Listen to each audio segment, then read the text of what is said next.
औरंगजेब को लेकर एक बार फिर से आप देख रहे हैं ना किस तरीके की तकरार है।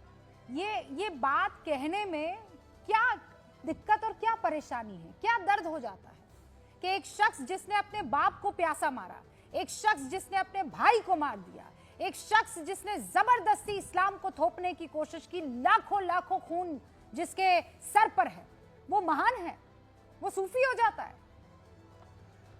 देखिए, जब तलक के मेरा मानना ये है, मेरा पर्सनल मानना ये है कि जब तलक के दिल्ली में मानसिंह रोड रहेगा, जयसिंह रोड रहेगा, जब तलक के जयपुर रहेगा राजस्थान में, तब तलक के मुगलों को और औरंगजेब को कोई ख़त्म नहीं कर सकता। ये सब जिंदा रहेंगे।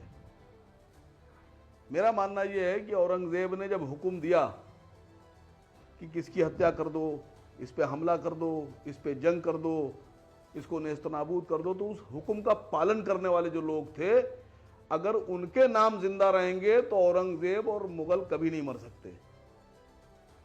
मेरा मानना अपना यह है कि शिवाजी महाराज, शिवसेना के भी हमारे किशोर तिवारी जी बोल रहे हैं, बाकी लोग बोल रहे हैं, शिवाजी महाराज को गिरफ्तार करके धोखे से औरंगजेब के दरबार में पेश करके और उनकी जेल में डालने वाला राजा जयसिंह, अगर उसके नाम पर शहर रहेगा जयपुर और उनके वंशजों को डिप्टी सीएम बनाया जाएगा, तो औरंगजेब कभी नहीं मर सकता, ना मुगल मर सकते।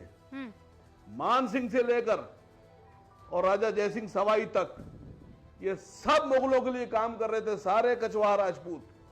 तो अबू आसिम आजमी पर तो एफआईआर हो रही है, और औरंगजेब के लिए हत्याएं करने वाले, औरंगजेब के लिए खून बहाने वाले, औरंगजेब के लिए महाराणा प्रताप पे हमला करने वाले, औरंगजेब के लिए मुगल फौज का कमान संभालकर महाराणा प्रताप को खदेड़ने वाले जो मान सिंह है और उनके वंशजों को तो आप डिप्टी सीएम बना रहे हैं, उन पर तो कोई बात ही नहीं करता।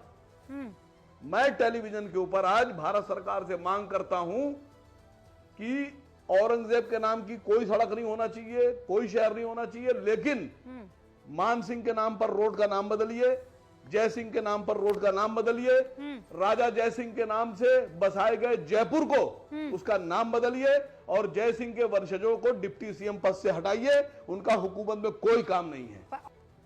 आपके चैनल पर सुधांशु त्रिवेदी ने यह एक्सेप्ट कर लिया कि राजा जयसिंह औरंगजेब के लिए काम कर रहे थे, एक्सेप्ट कर लिया उन्होंने, उनका बहुत बहुत शुक्रिया सच बोलने के लिए। दूसरी बात, राजा मान सिंह ने हल्दी घाटी में महाराणा प्रताप के ऊपर अटैक किया फौज लेकर मुगलों की, और महाराणा प्रताप को भागना पड़ा और जंगलों में रहना पड़ा। इस पर क्या कहेंगे आप? मैं तो खाली सीधी सी बात कर रहा हूं कि अगर औरंगजेब क्रूर था तो उसके इशारे पर हत्या करने वाले, जंग करने वाले, लूटने वाले, भाई औरंगजेब आप कह रहे लुटेरा था, तो उसकी जो लूट करते थे लोग, उसकी फौज में जो लुटेरे थे, उनको को आप क्यों बख्श रहे हैं? हाँ, मैं कह रहा हूं कि औरंगजेब के लिए काम करने वाले एक व्यक्ति का हिसाब होना चाहिए। असीम मान सिंह के नाम रूबिका जी एक लाइन बोल दीजिए। ये खेल मत कीजिए, आप इधर उधर की बात मत करिए। औरंगजेब पर आपका क्या विचार है, पहले ये बता दीजिए। रूबिका जी एक लाइन बोल दो। एक विचार है। मैं तो कह रहा हूं औरंगजेब तब तक, मैडम मैं कह रहा हूं जब तक मान सिंह रोड रहेगा नाम, जब तक जयसिंह रोड जिंदा रहेगा, जब तक जयपुर रहेगा, जब तक जयपुर के और कछवाहों के वंशज रहेंगे, जब तक डिप्टी सीएम रहेंगे, तब तक औरंगजेब को कोई नहीं मार सकता। औरंगजेब के प्यार को बचा नहीं पाएंगे।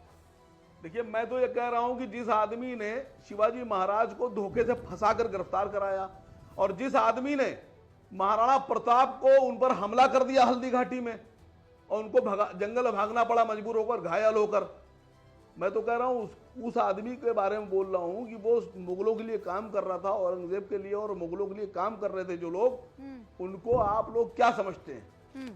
क्या उनके खिलाफ बोलना गुनाह है? दोनों बातें। अब देखिए, वसीम वकार साहब ने बहुत वाजिब सवाल किया है कि मान सिंह और जय सिंह के बारे में वो क्या, हम लोग क्या कहना चाहेंगे। बहुत आपको उपयुक्त जवाब देता हूं। पहली बात, मिर्जा राजा जय सिंह ने अयोध्या में राम मंदिर के इलाके का पट्टा औरंगजेब के जमाने में अपनी आप लिखवाने का प्रयास किया था, वो अलग बात है। बहुत सही आपने कहा, अरे जब छत्रपति शिवाजी महाराज और मिर्जा राजा जय सिंह में बटे तो औरंगजेब के हाथों कटे, जब राजा मान सिंह और महाराणा प्रताप के बीच में बटे तो अकबर के हाथों कटे, जब जयचंद और पृथ्वीराज के हाथों बीच में बटे तो मोहम्मद गोरी के हाथों कटे। तो हम ये कहेंगे लाखों दर्शकों से, जब जब बटे तब तब कटे, तो आगे भी बटेंगे तो कटेंगे और एक रहेंगे तो सेफ रहेंगे। बस इतिहास हमें यह दर्शाता है। मुझे लगता है लाइन और बोल दूं सर, इस बटने कटने पे एक लाइन बोल दूं सर, हाँ बोल लीजिए। इस बटने कटने पे एक लाइन बोल दूं सुधांशु जी। देखिए भाग भाग नहीं पाइएगा आप जवाब देने से। अकबर से लेकर और बहादुर शाह जफर तक ये सब जितने थे, इनकी सबकी बीवियां राजपूत थी, सबकी बीवियां राजपूत थी। इनकी किसी की बीवी अबू आसिम आजमी की रिश्तेदार नहीं, इनकी किसी की बीवी आसिम वकार की रिश्तेदार नहीं थी। इनकी सबकी बीवियां जो थी मतलब आपके हिंदू वंशज है ना, और जयसिंह के खानदान की रिश्तेदार थी। तो आपके वंशज हिंदू है ना, समझ रहे हैं कि जिन लोगों ने अपनी बेटियां दी मुगलों को, उन पर आप बोल नहीं रहे। ये जो आप लोगों ने मुगलों के आदेश पर लूटमार करेंगे इतना जंगे की, उन पर आप बोल नहीं रहे। सुधांशु जी बस एक सेकंड रुकिए, सुधांशु जी रुकिए। असीम वकार भाई, आप में इतनी असीम हिम्मत वकार नहीं भाई, है। हिस्ट्री कोई नहीं बदल सकता आप में इतनी हिम्मत किसी में नहीं है हिस्ट्री को, चैनल पे बैठे अरे